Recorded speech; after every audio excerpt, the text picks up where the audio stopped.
जादुई चप्पल। सोनापुर के छोटे से गांव में राजू नाम का एक गरीब लेकिन खुशमिजाज लड़का रहता था। वह एक मोची की दुकान पर काम करता था।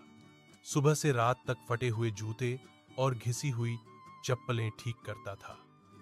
हालांकि उसकी जेबें हमेशा खाली रहती थीं, लेकिन उसका दिल सपनों से भरा हुआ था।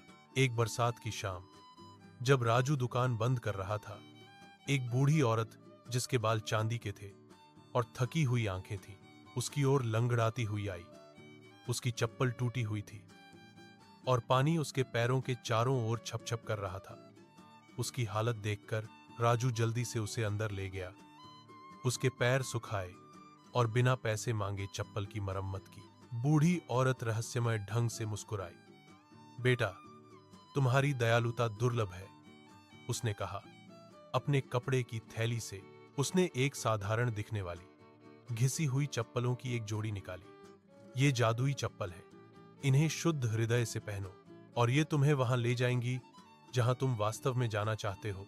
राजू कुछ भी पूछ पाता, इससे पहले ही वह औरत धुंध की तरह गायब हो गई। पहले तो राजू हंसा, यह सोचकर कि यह एक सपना था, लेकिन जिज्ञासा जीत गई।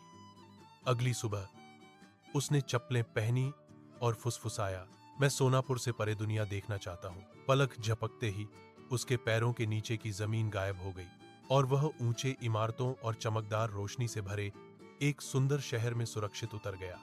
अगले कुछ दिनों में राजू ने लोगों की मदद करने के लिए जादुई चप्पल का इस्तेमाल किया। वह एक दूरस्थ गांव में एक बीमार बच्चे के लिए दवा ले गया, बाढ़ पीड़ितों को भोजन पहुंचाया और एक खोई हुई लड़की को घर लौटने में मदद की। उड़न खटोला का शब्द हर जगह फैल गया। एक दिन एक लालची व्यापारी ने जादुई चप्पल के बारे में सुना और राजू को झूठी दया से फंसाया। उसने चप्पलें चुराईं और उनका इस्तेमाल खजाने को इकट्ठा करने की कोशिश की, लेकिन जिस पल उसने उन्हें पहना और सोने की इच्छा की, चप्पलों ने हिलने से इनकार कर दिया। इसके बजाय वे भारी हो गए और उसे जमीन पर चिपका दिया। इस बीच राजू चप्पलों के बारे में चिंतित होकर केवल एक चीज के लिए प्रार्थना करता था, काश जादू जरूरतमंदों की मदद करे, लालची की नहीं। तुरंत चप्पलें उसके पैरों पर लौट आईं। उस रात बूढ़ी औरत फिर से प्रकट हुई। जादू वहीं रहता है जहां दया रहती है, उसने कहा। अब चुनो, चप्पलें हमेशा के लिए रखो या उन्हें किसी बड़ी चीज के लिए छोड़ दो। राजू ने गहराई से सोचा और जवाब दिया, अगर मैं जादू के बिना भी लोगों की मदद कर सकता हूं तो वह काफी है। जादुई चप्पल धीरे धीरे धूल में बदल गई, लेकिन अगली सुबह राजू को गांव परिषद ने उसकी ईमानदारी और साहस के लिए नौकरी की पेशकश की। वह जादू के लिए नहीं, बल्कि अपने सुनहरे दिल के लिए जाना जाने लगा।